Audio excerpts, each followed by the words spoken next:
Hello, everyone. Welcome back to a new episode of the Spiritual Inspired Show. I am your host, Claudiu Murgan. For previous episodes, please visit our network, spiritualinspired.ca, or our YouTube channel. My guest today comes from Hawaii and is Kama Hagar. Kama, thank you for joining me. Hi, thank you so much. And I say Claudiu, right? Is that how you Correct. say? Yes. Amazing. I'm Kama. It's so nice to meet you. Keima, thank you. So I would like to start by mentioning that you grew up on the road with a rock band and later reconnecting with nature in Hawaii. Seems like contrasting worlds. How did those experiences shape your approach to healing? Totally. Well, it's actually only recently that I've been really allowing them to merge together because I think that the extreme of growing up with my dad in a rock and roll band and having this really fast-paced lifestyle made me almost want to rebel in the opposite direction, which is so funny because like that's the ultimate rebellion, like being in a rock and roll band. But then I was like, I don't want to drink, I don't want to do any of these things. I want to be meditative, I want to be connected to nature and have this slow pace. And but my truth is both. My truth is truly both. And it's really been amazing to embrace the paradox of having a little bit of that like inner rebel both ways, having that like sense of wanting to do a lot and go, go, go and live life to the fullest, while also being somebody who lives in Hawaii. I have literally two baby chicks behind me, like a little homestead. And I really believe that most humans are just so multifaceted anyway. And in my opinion, when we really, really, really integrate every part of us, that is true authenticity, and true authenticity, highest vibration, the closer you are to spirit. So I'm sure that you have a lot of inner paradoxes as well. Yes, and living in Hawaii, I know from many guests I interviewed and friends who live there, and in fact, one of them still lives in Kauai, that you cannot rush it. You cannot rush life. You just have to live it, go by the beach, enjoy every single moment, and someday I will come to visit all the islands because I think it's due for me to come and feel the energy of the place because it's beautiful. Oh, you have to. And your work centers around the idea of coming home to yourself. How did you first discover that return to self was your soul's mission? Oh, yes. So it actually took me a long time to understand that as the pattern in my life. But starting from the beginning, as we just said, growing up on the road with my family really required me to make myself small because it was fast paced. It was a really big, like, energy. And there wasn't room for me to have all of my needs and my desires and my even like personality. It was just go, go, go, go, go, make this easy, focus over here. And so I learned, just picked up kind of the cues that, okay, it's better to have not a lot of needs. It's better to be small. It's better to just like be easy and also smile and wave. And so I learned a lot of these like people pleasing, fawning, losing myself conditions. I also have a long line of codependent and addiction in my family, codependency and addiction on both sides, really hardcore. So I just saw a lot of people not really being with themselves, actually, with a lot of avoidance, a lot of dependency. And I was like, I didn't really even know what it meant to like be me. So my first exploration of that was actually through fashion and beauty because I found that without words and without like maybe making myself really big or having a lot of needs, I could express who I was or different parts of who I was through the clothes I was wearing because I didn't have to say anything to be wearing something that I felt was beautiful or interesting. And it was really like cathartic for me. It sounds like superficial, but every day it was like, who do I get to be? Is this me? Is this me? Is this me? And I felt like I was looking in a mirror, a reflection of myself every day, being like, Is that me or is this me? And so ultimately, I went on to study fashion design and I thought I wanted to be a designer because of all of the joy it brought me. But while I was in that industry, I found out very quickly this isn't actually what I want. I don't know what to do. I kind of had like a crisis and I ended up coming to Maui where I'd grown up part-time, the place where I really felt home. Speaking of home, the only place that ever felt like home. And I was all over the world. So, but that felt like home. So I came back home and I started to do my self-study and become really deeply like started to listen to my spirit, started to meditate all the time, started to really care for my body and understand the language of my body. And then I went on to study all of these different things with healers and practitioners and got a lot of certifications and, the field, but it was all for me. And it took me years of kind of losing myself and finding myself and losing myself, and then actually losing that place I called home, which was my childhood home. And I was like, whoa, I need to find that place within me. So it was coming home to myself like that. But the real straw that kind of broke the camel's back and pushed me over the edge in the best way, well, worst way, but then best way, was ending up in a really codependent relationship of my own. And that was something I swore to never do. But I lost myself so completely and really just gave up my life for someone.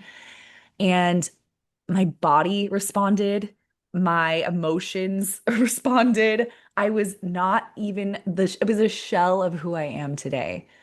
And finally, after a year and a half in that state of just pure disconnect, anxiety, depression, not even really wanting to live, I just woke up one day and was like, I cannot do this anymore. I need to listen to my soul. And my soul is telling me to go home, which is to myself, to start doing the things that bring me joy again, to follow my desires, to express myself the way I want to express myself, to be brave on my own, and also to come back to Hawaii because that also always felt like me.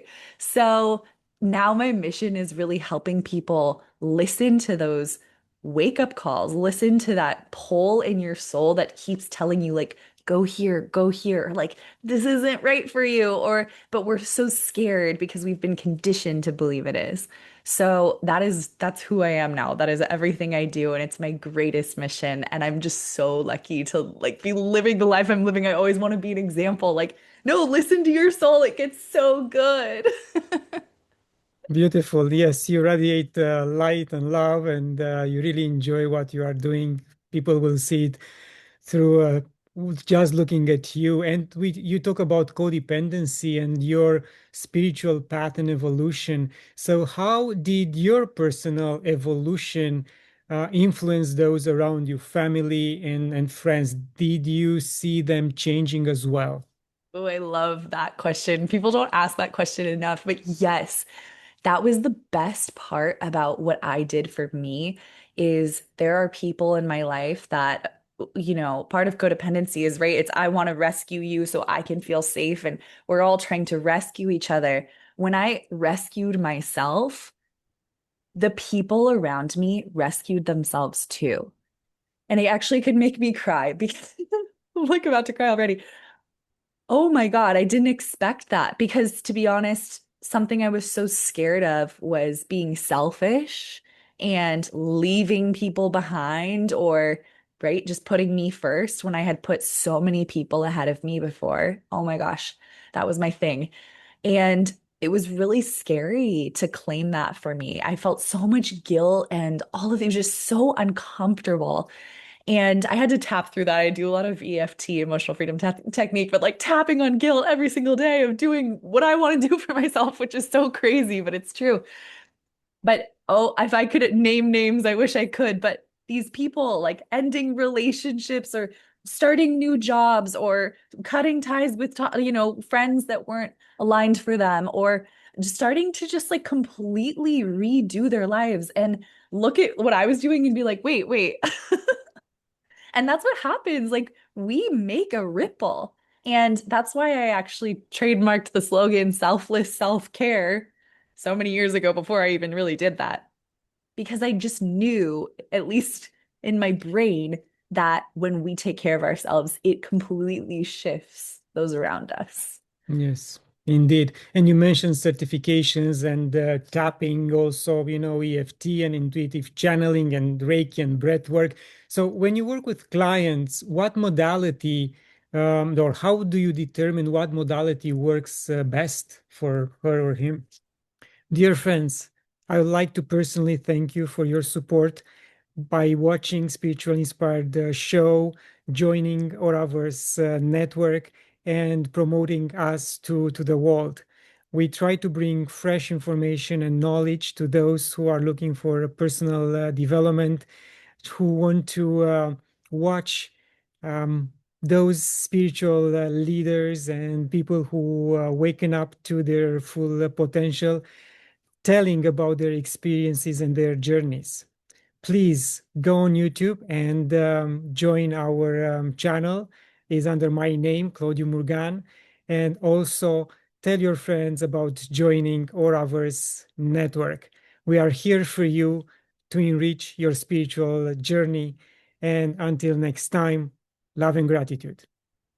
Oh, great question. Every time it's different because it just depends on the session, it depends on the intention, it depends on where they are. And I think something that I'm lucky to have is just a really strong sense of intuition and empathy. So I can connect. And that's always been my gift. I think that's why I was coaching before I was coaching. I was just always in the field, able to tap in.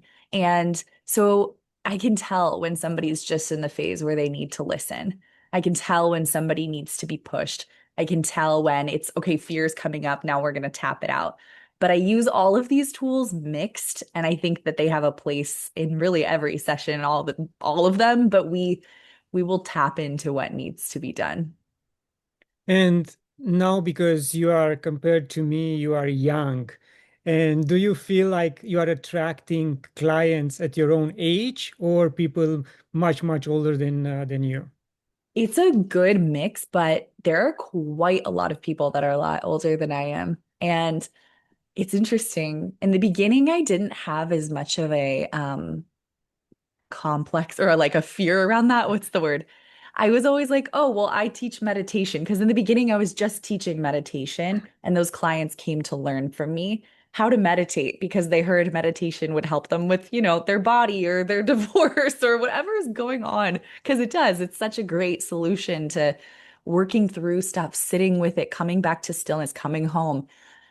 But in time, those clients I still have to this day, they're my very beginning clients. A lot of them are older. And I felt like we kind of grew together and they found, I guess, more out of me than I even knew I had. I remember they were kind of pulling, I was like, no, we just meditate here. They're like, no, I think you can help me more. So that's a real honor. But I also think we're all just mirrors of one another, and where I am kind of evolved in one area, they're involved beyond me in others. It's beautiful to have a student teacher relationship because it changes. I mean, it flips together all the time. And do you feel like during this process, you are also learning if from time to time you are the student and they are the teacher? Exactly. That's what I mean. Exactly. Like I learn from my students all the time. And there are times where I sit in a group setting or a one-on-one, and I'm just amazed that they're going through something that I like just figured out, that I just like embodied, that I just cracked through. And then suddenly the energetic door opens, like I'm not even controlling it. And all these people are in line to understand that same wisdom. It's so profound. And then I learn through them and how they handle and their perspective. And it's a beautiful container to be in a student teacher dynamic.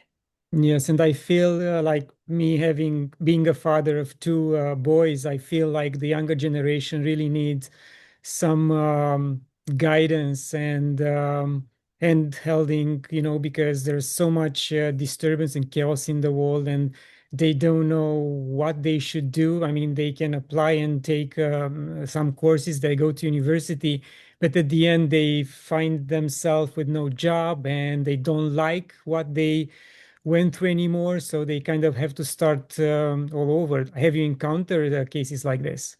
I was that case. I went through the whole fashion, beauty, got my degree in fashion design, and all of these different things that I just felt like, what, whoa, what am I doing? And I think a lot of people, like you said, a lot of young people have been conditioned to think you go down this path, you get these degrees, you know, it's all like this achievement thing instead of this listening thing, which I think that's the key is just teaching these new generations and the current ones too. I know this sounds really counterintuitive, but listen to yourself and let that guide you. And sometimes we do need to go down the path that doesn't work because that teaches us so many lessons too. So it's just trusting the journey that it's obviously not like this. It's like this and this and this and this and this. And that's the joy of living. That's why we came here.